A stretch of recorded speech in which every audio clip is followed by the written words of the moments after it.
We are now in the projection room of the Croydon Town Hall, which you can probably see by the architecture is a very old building, and it's listed in Australia's heritage system.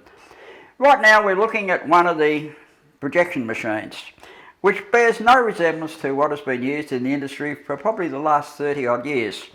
But anyhow, the interesting thing about this projection equipment is that the primary projector and the primary sound reproducer were Australian made.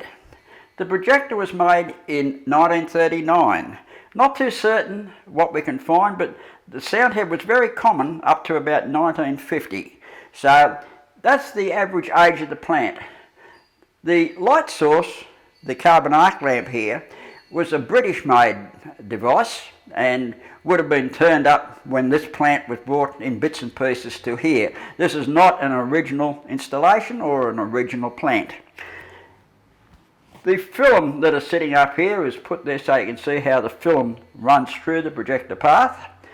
But it's interesting to make some comment about what puts the light on the screen. This is a carbon arc. You can see in it there's carbons like welding rods, and they are struck and produce a ball of gas from the carbon, which is carbon monoxide actually, and that ball of gas is the light source, which is collected on a reflector and focused onto the frame of film and through the lens. But prior to that, in the days of early cinema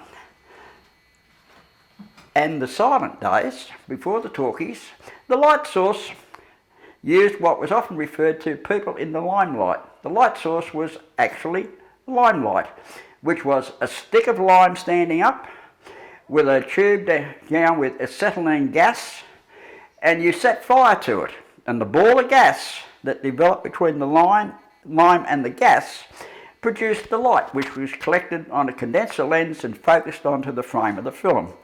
It was also very explosive, and a few fires have been known to occur, as was film in its day, which was printed on nitrate film stock, which would burn very, very quickly and flame up.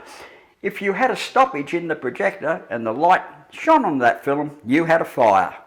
Top and bottom spools and wherever else it could go. Safety film come along much later and that solved that. But in the early days, you had hand crank projectors, not motor. And of course, they were silent. And it was the day in towns like Croydon here now, where the travelling picture show man would come around with his rig, often with a horse and a wagon, and later with a motor van. And they would set up. And basically the travelling show people consisted of a minimum of 3 people. The owners, which was usually a husband and wife, the husband was the projectionist, the wife sold the tickets, and the third person played the piano, because that was the musical accompaniment to the program. And they would travel from town to town, and there was fierce competition between the individual showmen. And as the individual showmen moved around, they would say, "You pirated my town," and there was quite a few disturbances like that within the industry, but it did eventually sort itself out. Remembering the limelight was important because many of these situations did not have electrical supply into the towns, and you had to sort of get by without electricity. Then along came the talkies, and the talkies changed things completely. The projectors had to be motor driven, which meant electricity, and that then gave the reason to get rid of the dangerous limelight systems and go to a carbon arc system, to which we just had a quick look at. Maybe not as efficient as what this current one is, but certainly would provide the light source that was required.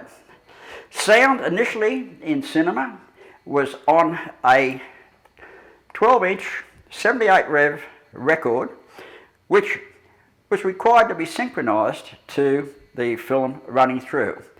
And as the film was not so strong in them days and there was numbers of splices, black pieces of film had to be inserted to maintain synchronisation with the record.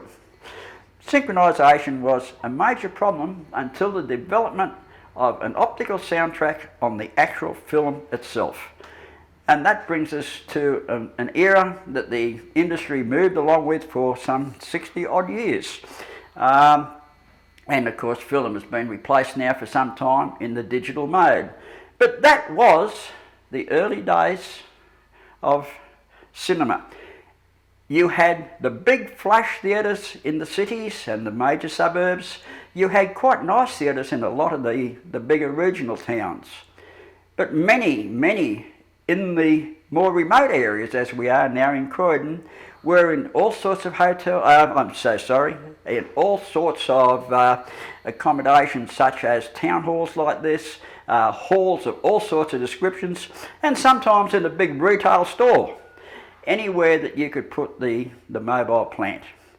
And of course now cinema has been an established thing, and in, shall we say, specially designed premises for many years, and Hollywood come along and made the interest in going to the movies.